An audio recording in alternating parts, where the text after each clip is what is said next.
Bonjour à tous, ici Adrien. Aujourd'hui on est le lundi 27 mai 2024 et dans cette vidéo j'ai le plaisir de vous annoncer, comme vous le constatez, que nous sommes de retour sur YouTube. Oui, 13 jours après la publication de cette dernière vidéo sur la chaîne en date du 14 mai. Alors à travers cet édito, je souhaite vous réexpliquer les péripéties que j'ai rencontrées sur YouTube. D'ailleurs, vous en avez un petit aperçu. Infraction commise par la chaîne. C'est d'ailleurs pour ça qu'il n'y a pas eu de contenu depuis 13 jours sur la chaîne.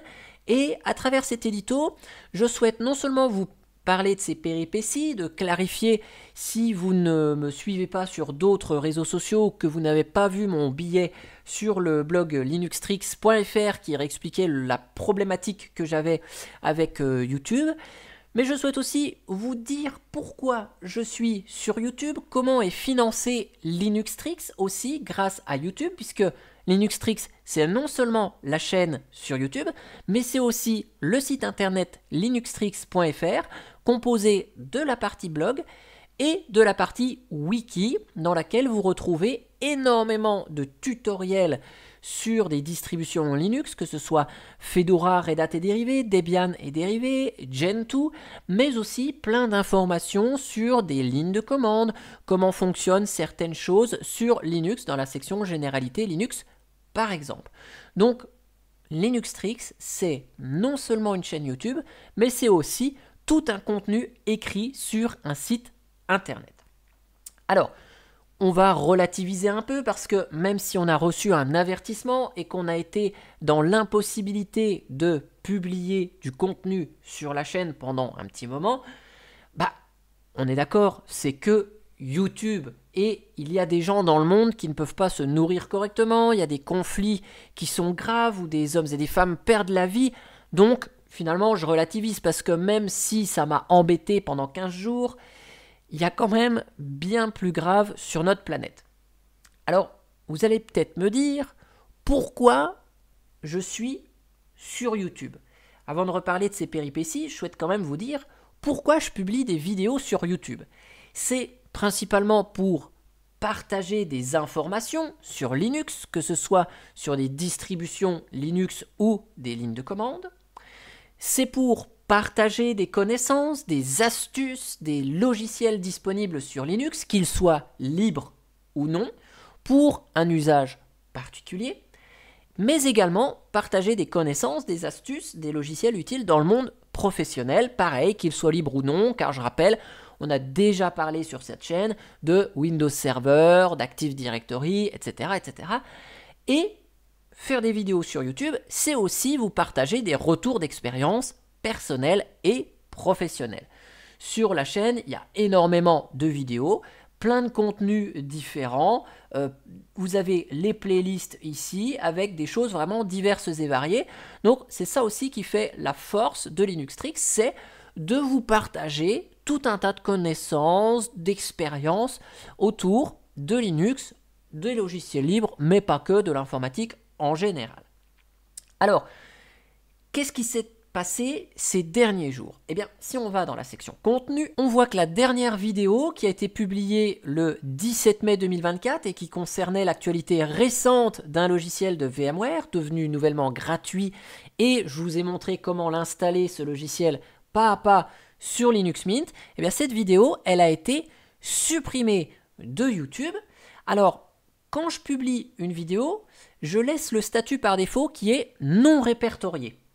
Je la laisse en non répertorié, le temps que dans la colonne restriction, les vérifications automatisées de YouTube se fassent, et lorsque j'ai aucune restriction qui est indiquée ici, donc il n'y a pas de problème, je bascule cette vidéo en public. Je fais toujours ça pour éviter d'avoir des soucis. C'était le cas pour cette vidéo. 333 personnes ont pu la voir et environ une demi-heure, trois quarts d'heure après sa publication, bim, supprimé par YouTube pour raison d'un contenu inapproprié. Alors évidemment, on a la possibilité dans le YouTube Studio de faire appel de la décision, chose que j'ai faite, et l'appel a été refusé. Donc j'ai fait l'appel le vendredi soir, le samedi matin très tôt, l'appel a été refusé, donc ça a été traité dans la nuit, et on m'indique que YouTube a soigneusement réexaminé le contenu et a confirmé qu'il enfreignait le règlement de la communauté. Pour être très précis, j'ai demandé des explications sur le motif de cette suppression, et le motif, c'est dans les règles de YouTube, le motif contenu dangereux ou nuisible. Bon, je vois pas en quoi installer un logiciel gratuit sur Linux est dangereux ou nuisible. Je me suis pris la tête avec le support de YouTube plusieurs fois. Bon, je vais pas m'étendre plus sur le sujet, au risque de voir peut-être cette vidéo supprimée, mais en plus de la suppression du contenu problématique et d'un avertissement noté sur la chaîne, ça a entraîné des effets de bord, à savoir un impact sur le référencement, puisque dans les suggestions YouTube sur des contenus similaires, mes vidéos n'étaient plus proposées, donc on a une perte de visibilité de la chaîne. Je ne pouvais pas vous publier des vidéos, ni même vous faire des diffusions en direct. Bon, ça va, j'ai retrouvé la main sur la chaîne, et donc le 5 juin, on pourra faire le C'est quoi qui dit sur YouTube, normalement, il n'y a pas de souci.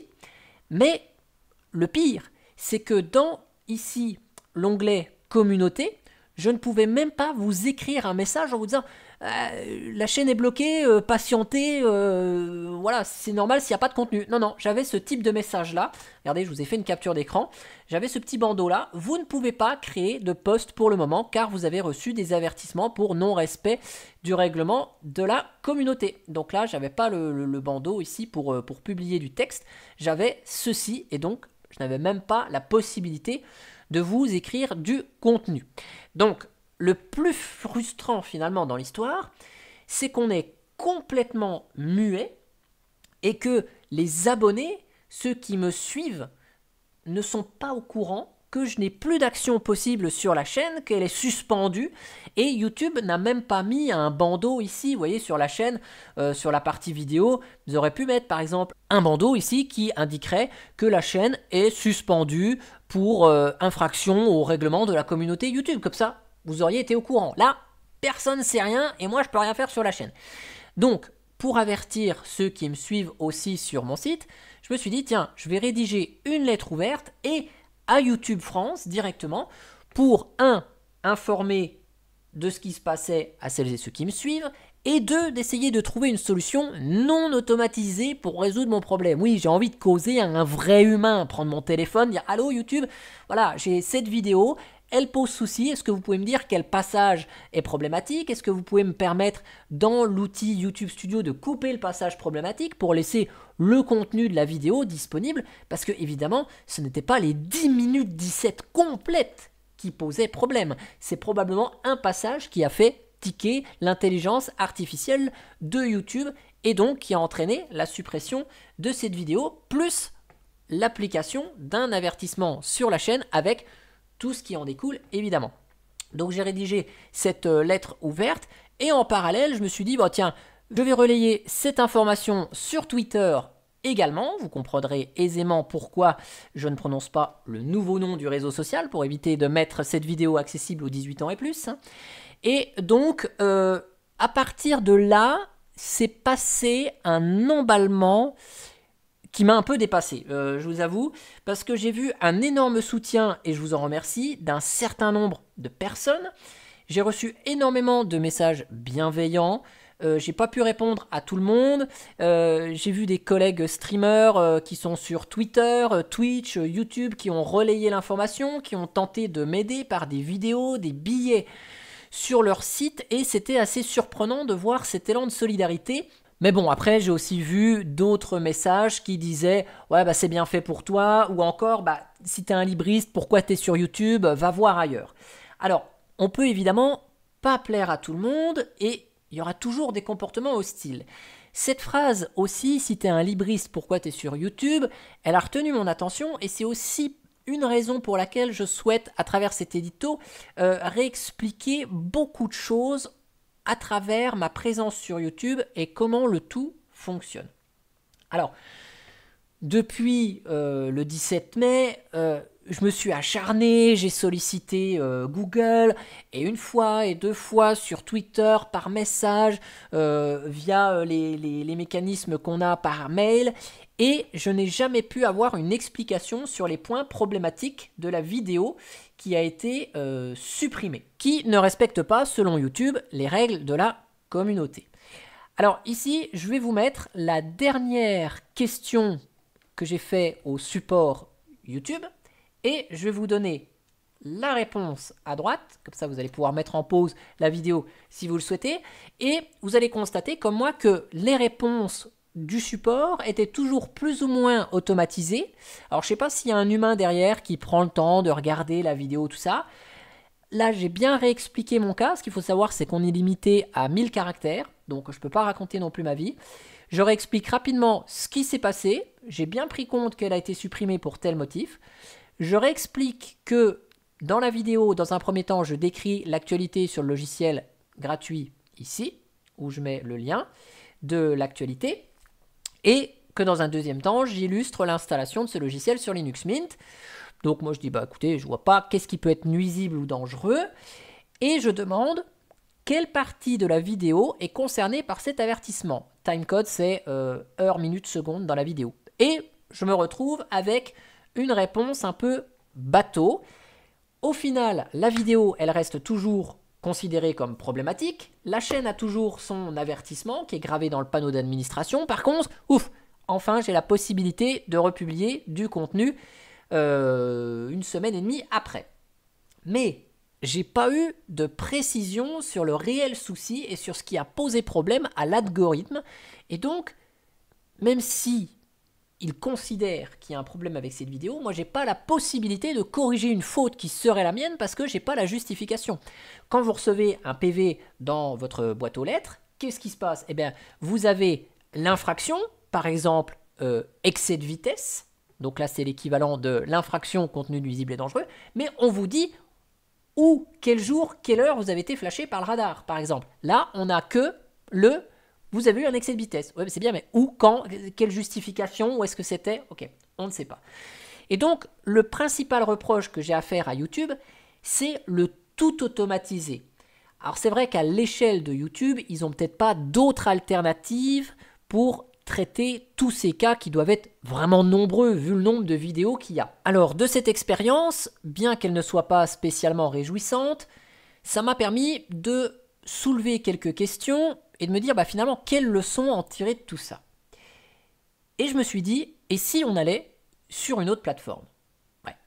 Vous le savez, j'ai une chaîne Peertube, ici, qui est dédiée aux rediffusions Twitch. Sur Twitch, qu'est-ce que je fais? Je partage ma passion de la musique et je mixe.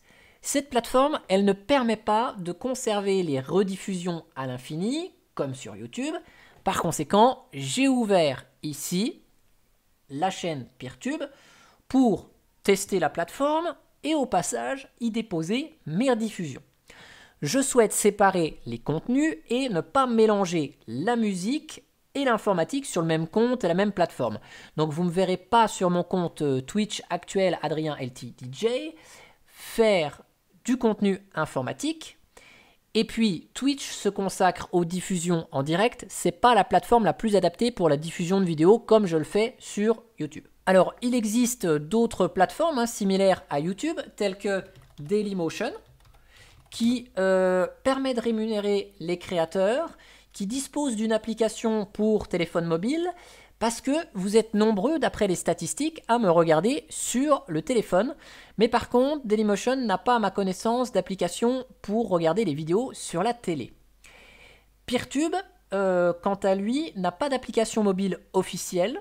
La navigation via un navigateur web n'est pas évidente sur téléphone mobile. Il existe cependant des applications qui permettent de regarder des vidéos sur des instances Peertube, mais vous n'êtes pas connecté à votre compte, donc vous ne pouvez pas interagir en déposant des commentaires par exemple, et puis il n'y a pas d'application pour la télé non plus.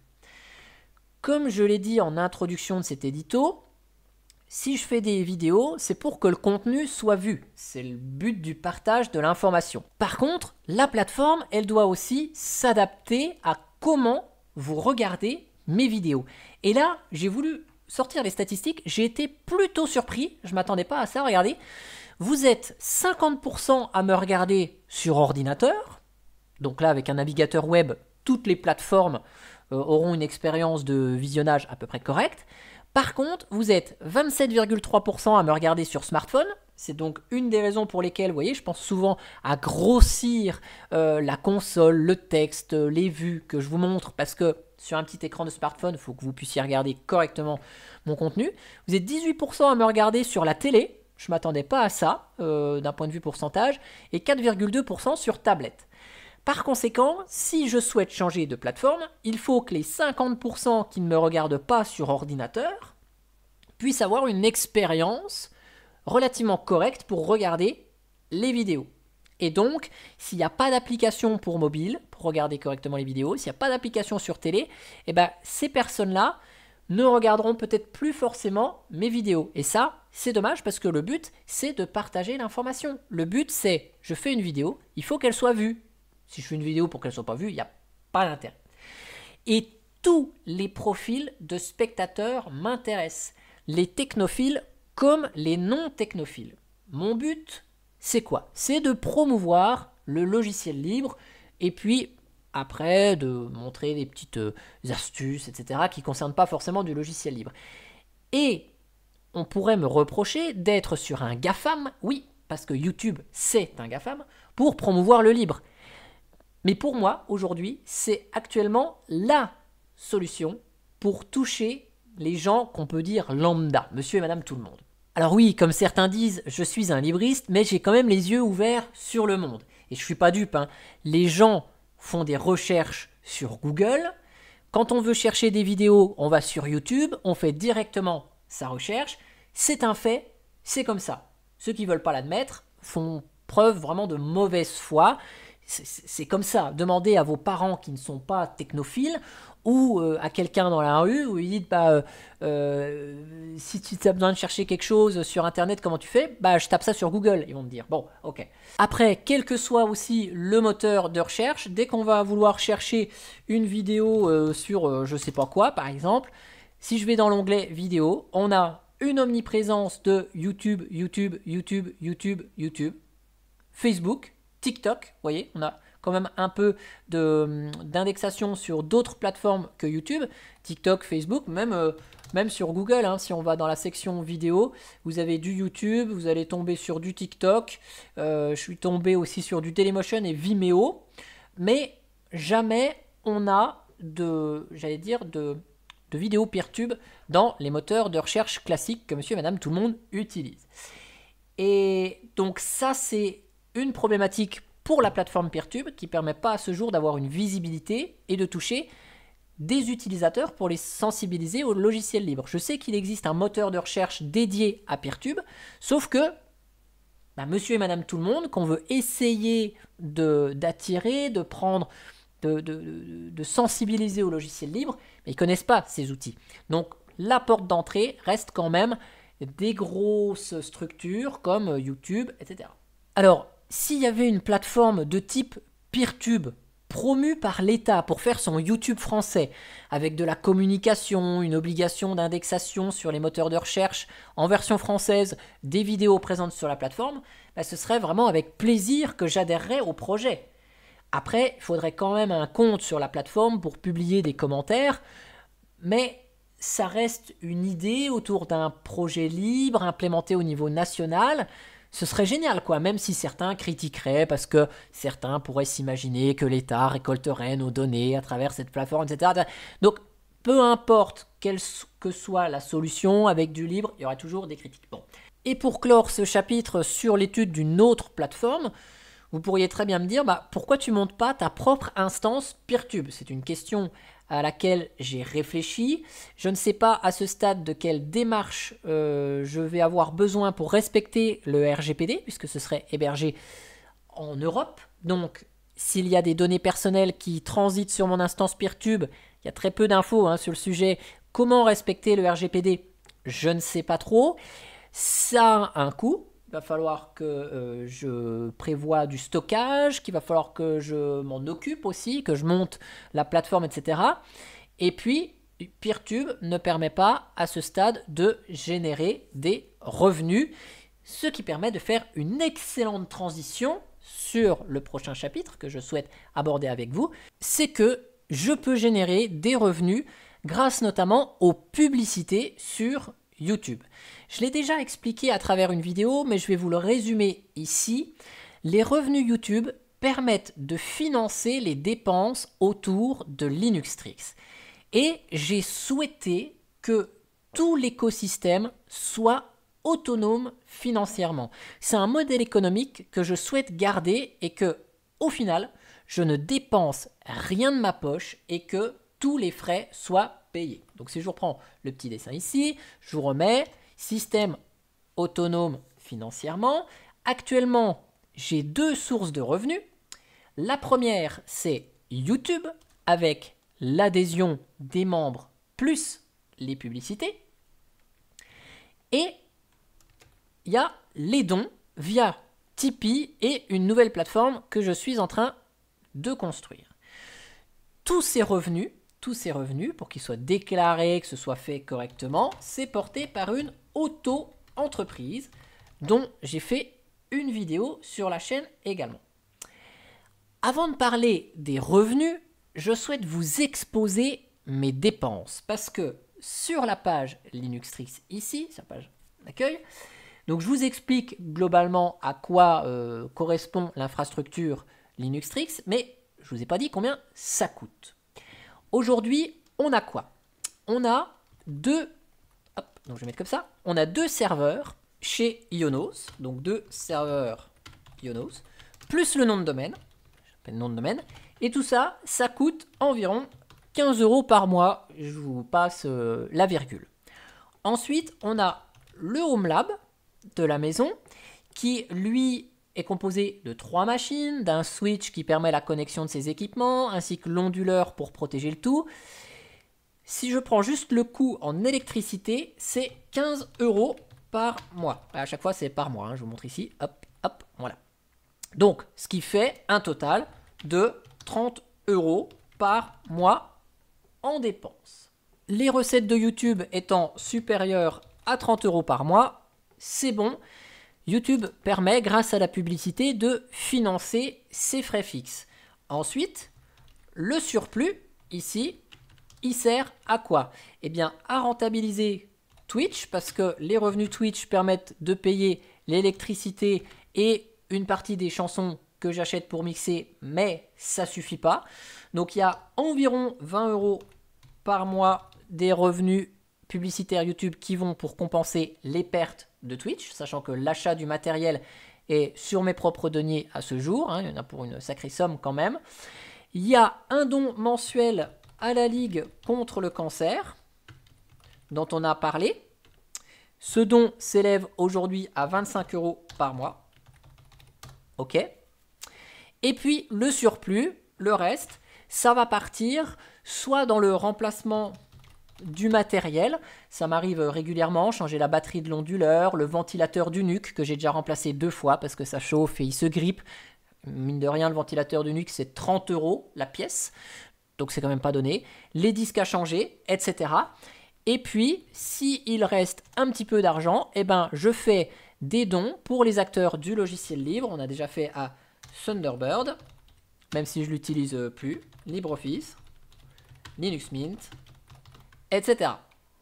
Donc, le reste, il repart directement dans soit de l'achat de matériel pour la chaîne, soit dans des dons à des associations qui font la promotion du logiciel libre ou directement pour des logiciels libres. Alors, pour information, les revenus publicitaires, ils varient en fonction des vues sur les vidéos, de mon activité sur YouTube et grosso modo, les recettes pub YouTube s'élève à 165 € par mois, sauf pour le mois de mai où le fait qu'on ait été bloqué, eh bien, il y a une chute spectaculaire des revenus pour le mois de mai. Les adhésions des membres, je vous ai dit tout à l'heure que YouTube, c'était les adhésions des membres plus les publicités, puisque sur la chaîne, vous pouvez ici, hop, si on va sur la page d'accueil, souscription, voilà, vous savez, vous pouvez ici devenir membre et me soutenir de façon régulière à travers les mécanismes de YouTube. Ces adhésions des membres, je les considère comme mon salaire puisque les revenus publicitaires peuvent couvrir les frais fixes et le surplus permet de faire des dépenses plutôt utiles de ce côté-là. Les pages de dons, ici, sont des revenus vraiment aléatoires qui sont très ponctuels. En plus, j'en fais pas du tout la promotion. Suite aux événements de ces 2 dernières semaines, les dons ponctuels ont été faits pour une valeur de 20 €, 10 € sur Tipeee, 10 € sur la nouvelle plateforme dont j'ai pas encore communiqué parce que j'ai pas tout à fait terminé ce que je voulais faire dessus. Et pour être tout à fait transparent, la page Tipeee, elle est ouverte depuis janvier 2021 et j'ai eu 340 € de dons sur Tipeee depuis janvier 2021. Donc si vous faites un petit calcul, vous allez vous rendre compte que ça fait 8,10 € par mois si on lisse tout ça, ce qui est largement inférieur aux 30 € par mois des dépenses vraiment nécessaires ici. Donc je sais que sur le temps, juste le modèle de donation pour les frais fixes ne rentre pas en compte. De plus, si je monte ma propre instance Peertube, il faudra rajouter en plus les dépenses relatives au serveur, au stockage, éventuellement à la bande passante ou à l'électricité, suivant si j'héberge ça à la maison, sachant que j'ai actuellement pas la place ni le matériel pour le faire, ou si je fais ça chez Yonos par exemple en louant un serveur. Et donc si je souhaite me passer de YouTube, je devrais donc conserver le modèle économique actuel d'autofinancement en me reposant uniquement sur les dons. Cependant, si je fais ça, il sera hors de question, vous m'entendez bien, il sera hors de question que les dons financent d'autres dons, c'est-à-dire les dons ne financeront jamais la Ligue contre le cancer, Linux Mint, LibreOffice, Thunderbird, que ce soit des associations logiciels libres ou non, il n'y aura pas de dons qui financeront d'autres dons.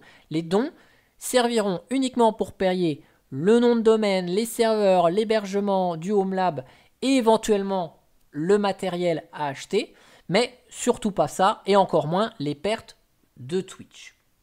Et comme vous le savez, Linuxtrix, c'est une auto-entreprise. Par conséquent, vous devez enlever un quart des revenus qui sont générés par les dons. Oui, parce que les dons sont aussi à déclarer. C'est des revenus, hein, ils sont considérés comme des revenus. Et dans le cas d'une auto-entreprise, je marque ici auto-entreprise, il y a 25% qui va à l'URSSAF. Ok, donc un quart des revenus va à l'URSSAF. Et après, il y a encore les impôts sur le revenu qui passent, hein, puisque je suis imposable sur le revenu. Donc vous l'avez compris, si on doit couvrir au moins 30 € par mois de frais, ça veut dire qu'il faut 40 € de dons par mois.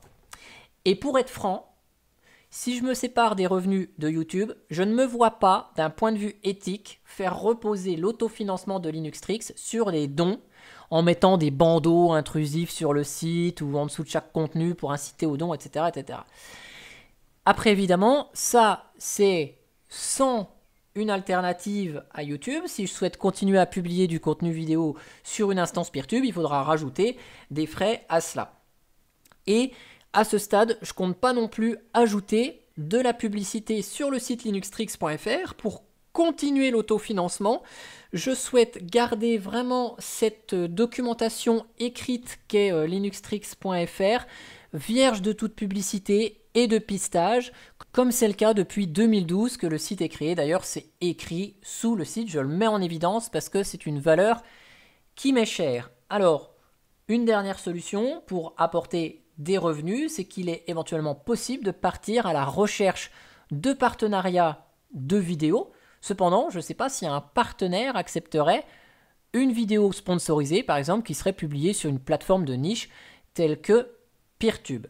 Alors, au final, vous allez me dire, qu'est-ce qu'on fait? À travers ces explications détaillées et cet édito super complet, vous aurez compris ma motivation de conserver un cercle vertueux autofinancé pour l'écosystème Linuxtrix. Il y a des choix que j'ai faits et que je ne souhaite pas changer à ce stade, comme ce cercle autofinancé et l'absence de publicité sur le site internet linuxtrix.fr. Les abonnements et les donations sont actuellement considérés comme étant mon salaire, ôté des prélèvements obligatoires, etc., qui ne serviront donc jamais à financer d'autres dons par le futur. Malgré l'avertissement reçu sur YouTube, je continue à être présent sur cette plateforme car grâce à sa visibilité, j'ai la possibilité quand même de toucher un grand nombre de spectateurs et de promouvoir le logiciel libre à un nombre important d'utilisateurs qui se baladent sur la plateforme YouTube. De plus, cette plateforme me permet de générer des revenus qui permettent d'autofinancer le tout et de faire, avec le surplus, bénéficier à d'autres acteurs du logiciel libre les recettes que je gagne à travers YouTube. Cependant, je commence à réfléchir à des solutions alternatives pour pérenniser le financement de Linuxtrix sans tenir compte des revenus publicitaires de YouTube. On va commencer à y réfléchir. Il n'y a pas le feu pour le moment, mais voilà, cette mésaventure m'a quand même ouvert les yeux sur certains aspects et donc il faut que je puisse essayer de trouver un équilibre sans les revenus publicitaires de YouTube, lesquels j'en ai pas encore d'idée. N'hésitez pas à vous manifester dans les commentaires si vous avez des suggestions à ce sujet. Et moi, je vous dis à bientôt pour une prochaine vidéo. Ça, je peux vous le dire. Et j'ai déjà une petite idée du prochain sujet dont on va aborder sur la chaîne. Sur ce, ciao ciao, bye bye.